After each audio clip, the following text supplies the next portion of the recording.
Assalamu alaikum, hurmattуу YouTube sүйүүчүлөрү, Deniz Ak Intellektual TV kanalынын катталуучулары, сиздер менен мен Бакыт Сулайман. Достор, бүгүн эртең менен мен апат мезгилинде азаптан арылуунун жолдору деген ушул өзүмдүн башыман өткөн бир окуяларды, ушул психологиялык бир азаптануудан кантип арылгандыгымды, ушул үчүн өзүңдөн кантип баштоо керек экендиктери жөнүндө мындай бир тренинг иретинде билген психологиялык бир ушундай контент кетирдим эле. Мен эми ойлогом, кызыгуу деле анча жок болсо керек деп. Негизинен мындай контенттерге көп эле көрүүчүлөр кызыга беришпейт, уккулары келбейт. Албетте бир 1000ге жетпегендей просмотр кетти, бирок ошол жерде абдан жакшы пикирлер, жакшы контент, жакшы комментарийлер болуптур. Рахмат деп. Эми ошол бир адам болсо дагы ошол менин айтканыман жыйынтык чыгарып, бир кандайдыр бир турмушуна колдонсо, ошол мен үчүн чоң ийгилик болуп эсептелет. Анан ушул менин бир жакшы дайыма көрүп жүргөн көрүүчүм бар, подписчигим Мадазимов Данияр болуш керек эле. Ошол кечээки бүгүнкү эртең мененки комментинде дагы жазыптыр, бир суроо бериптир. Парадигма жөнүндө түшүнүк бере кетсеңиз деп. Мен чын жүрөгүмдөн парадигма жөнүндө түшүнүк беремин. Албетте, Данияр, сен үчүн рахмат. Сен дайыма менин каналымды көрүп, пикирлериңди жазып келе жатасың. Мен бардык ким кандай пикир жазат, ким кандай уят сөздөрдү жазат, аларды өчүрүп коёмун. Бардык нерсени байкап, анализ кылып турамын да, кандай реакция болуп жатат ушул көрүүчүлөрдүн арасында деп.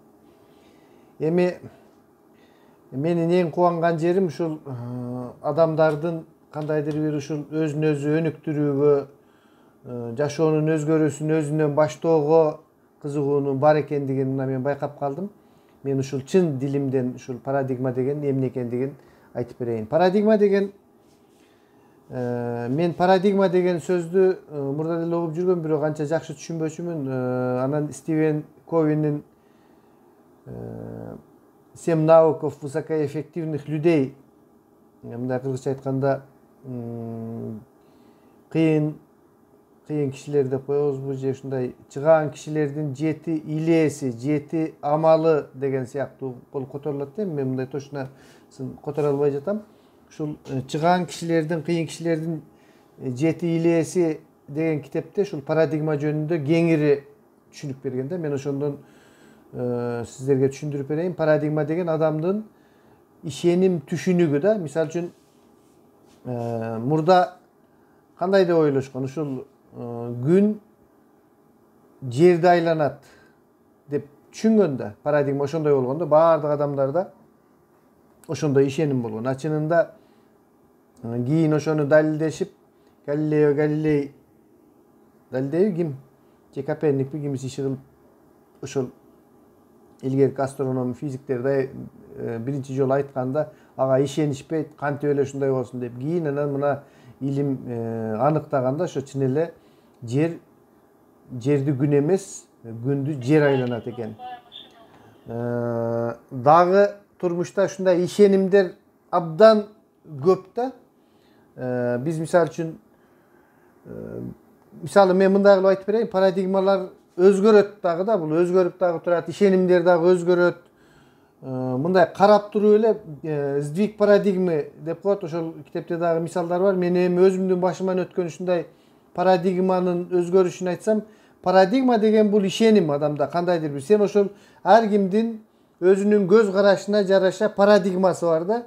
Ар ким өз парадигмасы менен дүйнөнү карайт. Өзүнүн ишеними менен жалпы парадигма бар, ошол биздин менталитетке жараша. Мен мисалы үчүн былтыр болуп калдыбы же мурдагы жылы Жалал Абадта Көк Арт деген микрорайон бар, Жалал Абадтыктар жакшы билет. Ошол Көк Арттын эң аялдамалардын акырында, Конечныйда менин эжемдин, тайэжемдин үйү бар. Ошол эжемкинен чыгып 8-9 деген маршруткалар жүрөт ал жерден. Анан бир күнү чыгып анан отурдум ошол Конечныйдан. Ичинде 5-6 адам бар экен. Eki kiçinekey bala bir 4-5 klasslarda okugan kırgız balдар eken. Oşolorda oturuşkan eken, kat kırışıp telefonlarını çukuşup jaş ballar oşentip oturuştu. Men en art tarafına oturup aldım. Alar bir orta çende oturuştu. Anan aldıda da bir iki ayarlar var. Anan oşentip bayağı marşrutka geletat adamlar çıkıp atat bir malda adamlar ayabay tolup ulgaygan adamlar da çıkıp kaldı. Anan eldin bardığı janagı ek kiçinekey balаны karap, men delе karap durdum, şu tursa bolot ele degендей olup bunday bir jaktırboочулук сезим. Bizde ошондой да, Россияда андай эмес, жаш балдарга кайра тескерисинче орун берет. Ал эми тиги балдар bir 5-6 класста мындай туруп отуруп алса деле кары улгайган аялбы, ушу мен эсимен чыгып атат, улгайган чоң киши чыгып калды.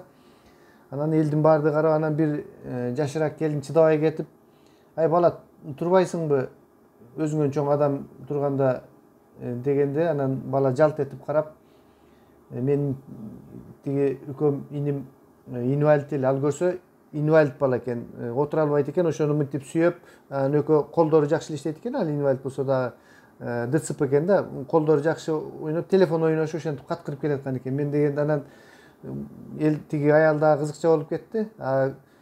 Aldı tarafta bul kiçinekey balдардын апасы да бар экен. Ал дагы карап калды. Мен аны кийин түшкөндө билдим. Көрсө баягы көтөрүп түшөт экен да баланы. Мен аны тетиги базарга барганда көрдүм да. Ошол жерде бизде баягы Стивен Кови айткан сдвиг парадигмалардын жылуусу, өзгөрүүсү болду да.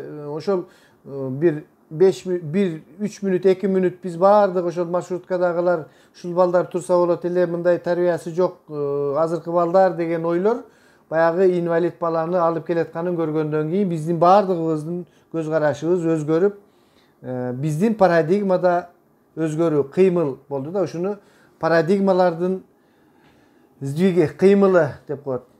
Ошол адамдагы ишеним, түшүнүк, ушуну жалпы жонунан психологияда ушул бизнес тренингтерди өтүп жатканда көбүнчө азыр ар кандай тренингтер көп болуп жатат. Парадигма деп коюшат да. Парадигма десе эле бул эмне деген сөз экен, бул каяктагы пароз экен деп таң калбагыла. Бул жөн гана ушул негизги жалпы адамзат же болбосо сен өзүң бир кабыл алган көз карашың. Анан дагы блюбринт деген дагы бир түшүнүк бар. Ушул психологияда эми ушунча болуп калды, мен силерге эгерде кызыктуу болуп жатса айтып берейин. Бул Тони Роббинс деген абдан өтө дүйнөдөгү кымбат баалуу, кандай десек, мунун буга кириш үчүн билеттери мына Москвада Олимпийский стадионуна келгенде билеттердин баасы 20 миңден 500 миң рубльге чейин болду да. Былтыр келип кетти. 20 миң рубльден 500 миң рубльге чейин. Тони Роббинс өзү хорватиялык, түбү хорватиялык тардан болот. Ушул жеке адамдын өнүктүрүү боюнча ушул бизнес тренер. Bunun байлык состояниясы, ушул байлыгы 500 миллион доллардын тегерегиндеги абдан предприниматель, ушундай ишкер, кыйын киши да. Бул кишиден консультацияны президенттер алышат, чоң олимпиаданын чемпиондору, спортсмендер дей койчу баардыгы алып дүйнөгө келип ушундай тренингтерди өтүп турат. Албетте биздин Кыргызстанга келбесе керек, ага бере турган биздин акчабыз деле жок. Ал эми видеолордон, YouTube'дан көрсөңүздөр, бул Тони Роббинстин абдан көп көрүүгө болот да. Мен дайыма ушул Тони Роббинсти көрөмүн. Ушул Тони Роббинстин блюбринт деген бир түшүнүгү бар. Бул деле бир парадигма сыяктуу нерсе экен деп койдум. Мындай, кандай десем, блюбринт деген адамдардын өзүнүн бир өзүнө гана бир тиешелүү бир мүнөзү да. Мисалы үчүн кандай деп койсок, орусча баягы человек праздник деп коет, человек майрам адам. Кээ бир адам мындай болот экен да, ушул человек праздникти айтсак, ал киши жашоо майрам, ал киши башка нерсеге деле бир ойлонбойт, үйдөгү проблеманы ойлонбойт, акча болобу, кафе, ресторан, достору менен ойноп, күлүп, ал үчүн күндө бул жашоо майрам. Бул человек праздник деген ушул блюбринти праздник. Кээ бирөө үчүн жашоо күрөш, дайыма ызылдап, тополоң чыгарып, эптеп, күрөшүп, бир жоктон барды чыгарып, проблема жок болсо проблеманы чыгарып, uşintiп эле ömür boyu güreş, uruş, janjal мындай мисалдар деле көп. Чыр кишилер деп коюшат ушул. Качан көрсөң эле ал ошонун плюбринти ошондой болот экен да. Ал эми кээ бирөөнү мисалы үчүн мен ушул Атамбаевди мындай өзүмчө изилдеп мурда да бир эки мисалдарымда келтирип кеткем ушул плюбринттер жөнүндө угуп калгандан кийин. Атамбаевда кандай плюбринт болушу мүмкүн деп ойлонуп көрсөм, бул Атамбаевдин айланасындагы тегерегиндегилердин баардыгын эле саткын, предатель, чыккынчы деп ушундай көз караштар да көбүнчө эле. Анын жанындакылардын баардыгы эле сатып кетти. Анан кийин бул мытти жан жөкөрлөрүндө эле мына мисалы үчүн Бабанов экөө илгери биз студенттик кездерде мен билем, экөө бирге революцияларды кылып ушинтип жүрүшкөн. А кийин келип туруп анан кийин мына шайлоого келгенде бул Бабанов мени сатып кетти. Ошол тиги Назарбаевдин алдына барып менин башымды аттап деп туруп бир элементардуу нерседен чыгарып дей койчу. Атамбаевдин жанындакылардын баардыгы саткын дегендей. Анан ушул мындай күтүү мыйзамы деп коет экен да, дагы бир башка бир тренингтерден мен көргөнмүн. Ким эгерде сен ошондой баардыгын саткын деп ойлосоң, плюбринтиң ошондой болсо, чынын айтканда баардыгы ошондой адамдар чогуло баштайт экен да. Чын эле ошол сатып кете башташат да. Мына көрүп жүрөбүз Атамбаевдин айланасында кандай окуялар болуп жаткандыгын. Ал кишинин плюбринти ошондой адамдарды ал өзү чакырат жанына, ал өзүнүн айланасында топтойт. Мына ошол плюбринт. Биз бактылуу болуш үчүн дагы ушул плюбринтибизден эме болот экен да, таасирдүү да ушул плюбринт аркылуу. Мисалы үчүн биз мисалы үчүн оюбузда ойлонобуз да, моундай болсо менин жашоом, мисалы үчүн менин келинчегим мындай болсо дейт, менин өмүрлүк жолдошум ушундай болсо деп ар ким мисал кылып баягы плюбринтинде бир адамдарды ойлонот да, анан ошол сенин плюбринтиңе ошол турмушка чыккан адамың же болбосо үйлөнгөн адамың туура келсе сен бактылуу болосуң да, өзүңдүн плюбринтиңе ошол адам туура келсе. Эгерде сенин плюбринтиңе ошол мээңде ойлонгон нерсеге туура келбей калса, ал өзү жакшы эле адам, сен бирок өзүңдүн түшүнүгүңдө бул туура эмес, бул эме деп туруп анан уруш жаңжалдын баардыгы ошондон келип чыгат да. Демек бактылуу болуш үчүн же болбосо сен ошол аялыңды же күйөөңдү өзүңдүн плюбринтиңе, өзүңдүн мээңдеги стандарттарга туурала, же болбосо сен ошол нерсеге баш ийип, плюбринтиңди өзгөртүп, ошондо гана бактылуулук, ошондо гана бирин-бири түшүнүүчүлүк келет да. Эң негизги уруш жаңжалдардын баардыгы ушул плюбринттердин туура келбегендигинен. Кээ бирөө мисалы үчүн бир семиз адам өзүн аябай бактысыз сезет да, весимди түшүрүшүм керек, андай кылыш керек, мындай кылыш керек деп өзүнүн түпкү ой максатында ошол плюбринтинде мындай бир стройный жакшынакай дене баш мүчөсү келишкен адам деп туруп ушуга дискомфорт болуп, же өзү аракет кыла албайт до конца аягына чейин, же биягын бүтпөйт, ушинтип өмүр бою туура болот. А кээ бирөө мындай жакшынакай семиз эле, анын плюбринти мына адам деген ушундай кичине толук болуш керек, мындай добрый болуш керек деп туруп ал кеңири жыргап эле эч кандай ойлонбой эле баягы адамдардын алдында тартынып комплексоваться этпей эле жыргап эле жүрөт. Мына ушул плюбринт, мына ушул парадигма түшүнүктөрү мына ушундай достор. Мына Данияр сиздин сурооңузга жооп ошол бүгүнкү менин айткан темам достор. Эгерде ушундай темалар кызыктуу болсо, менде бул темалар абдан көп. Ушул Тони Роббинстин кантип кыйынчылыктардан чыгып өзүңдөн кантип баштоо жөнүндө бир видео китептерин мен азыр аябай аудиосун окуп жатам. Разбуди в себе исполина деген. Мындай кыргызча айтканда өзүңдөгү алыпты ойгот. Ар бир адамдын өзүндө алып, бир ар кимибиз өзүбүзчө кыйын колубуздан келет мындай.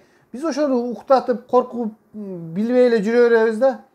Бирөөлөрдүн көзүн карап, анан кийин мындай болуп калыптыр, тигиндей болуп калыптыр деп отурбай, ошол өзүңдөгү алыпты, өзүңдөгү мүмкүнчүлүктөрдү ойгот деп жатат да. Мен ошол китепти окуп жатамын, угуп жатамын. Эгерде сиздер кааласаңыздар, мен ошону үзүк-үзүк кылып өзүмө жаккан жерлеринен, турмуштук тажрыйба алган жактарынан айтып берейин. Анткени мен дагы ушул мына Россияда эмигрант болуп отурам, мына азыр мен жумушта отурам, мына Россия, ушул жерде дагы бекер отурбай, билген нерселеримди силерге айтып, өзүмдү turup kalsaң эле болду, аркага кетесиң. Анан ошол аудио эмелерден угуп, ушинтип дайыма интеллектуалдык жактан өнүгүүгө аракеттенемин да. Ошол өзүмдөгү болгон аракеттерди эгерде сиздер кааласаңыздар мен айтып беремин. Саламатта туруңуздар. Эгерде менин бүгүнкү видеом жаккан болсо лайк басып, жазылбаган достор каналга жазылып коюңуздар.